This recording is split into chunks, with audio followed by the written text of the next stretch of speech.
Well, I'm looking here at this state of integrity called abundance, and I don't know, I'm not sure I fully understand the scale yet because I just introduced to this recently, but I do have a sense in my life experiences I've gone through, various progressions in my life that ultimately when I started to become accepting of myself and accepting of my position in life and of the world as it is when I started to feel like I was successful, or that I didn't have to worry about my material needs anymore. And I think that that's probably really critical for a lot of individuals and I think that is maybe more of an internal state than an external state. That you can be very wealthy from other people's perspective, but still not have an internal sense that you have everything that you need in abundance, everything that you need in.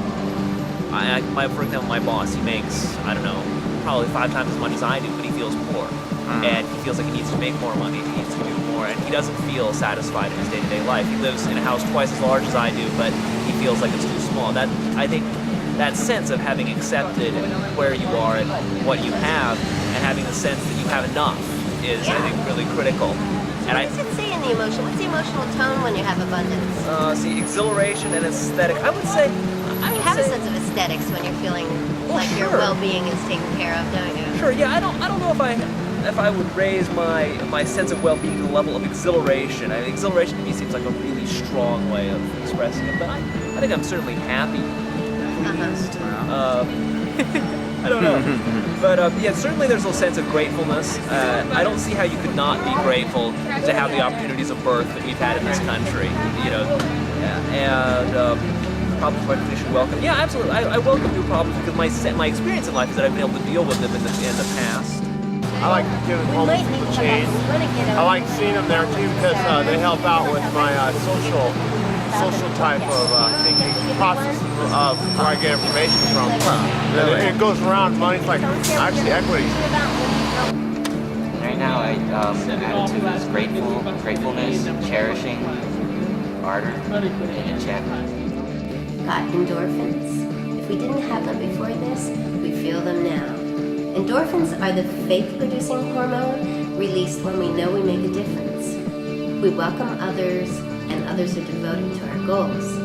We are grateful, exhilarated, just really peachy keen. There's nothing like this natural high, and whatever we did to get here imprints this possibility for us for the rest of our lives. We have more than enough and economize to focus our efforts freely.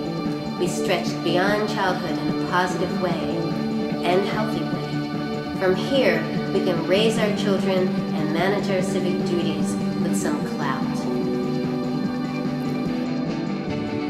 Well, where I find myself to be a power source is when I'm doing the thing that I love the most, which is creating music, particularly recording in a studio setting. There's a real exhilaration, joy in just creating something out of nothing, and getting an idea and then bringing some people in and guiding everyone together to express that idea in concrete form, and then to have other people throw their input in and turn it into something you may have never expected. And the process of that creation is the most incredible thing in the world, and it's definitely where I feel like life is how it's supposed to be. Just to say, okay, we have a need here, what would be the most fun way to fulfill that need? That, I think, is operating as a power source. Wouldn't you say? I definitely would say so. I just have to add here that you are an incredible conductor and lyricist, songwriter, musician, and the way you have compassion for the variety of people's skills and allow them to come and perform with you is just amazing. I really, really appreciate you. I think if there's one thing that I have moved ahead in, it's in romance, and that's with the romance and romancing my wife and moving together with her. And so I think I actually was somewhere around beyond normal and up to abundance and into the power source and that great infatuation, almost lightheadedness of, especially on our honeymoon and so on the wedding day itself and our honeymoon. And as I look back on our wedding video, we look at it each year together on our wedding anniversary, and our smiles were just about ready to split our lips. We were smiling so wide. And then started the real life, and then started the buying of the house and the furnishing of it and the getting of the dogs and all those sorts of things, and the give and take of marriage. And you move kind of from that infatuation with the rapid heartbeat that's constant to more of a deeper love and a long-lasting love and an understanding of someone more and more as time goes on. So it's not quite as, I guess, accentuated as it was on the wedding day, but still that part of life is on the very high end of the scale. Responsibility is not blame, shame, credit, praise, or guilt. It is the willingness to be the cause of the matter for ourselves and for others.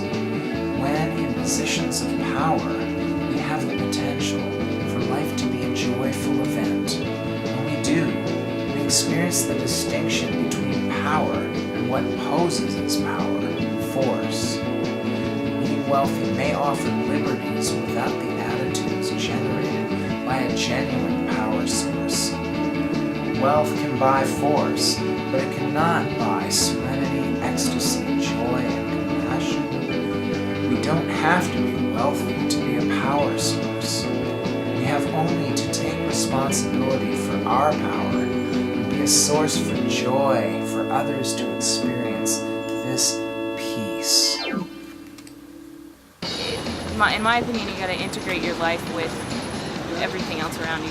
Everybody else's life, the environment, the freaking stars, the plants, everything, No. And the adversaries, and the one I was just talking about, the Bush administration, will certainly don't do that. And I think those are the results that are really low-level results. They're never going to be truly satisfying, and so they're going to be constantly going after them in cycles and cycles and cycles because they're really not integrated into that whole how we can live together.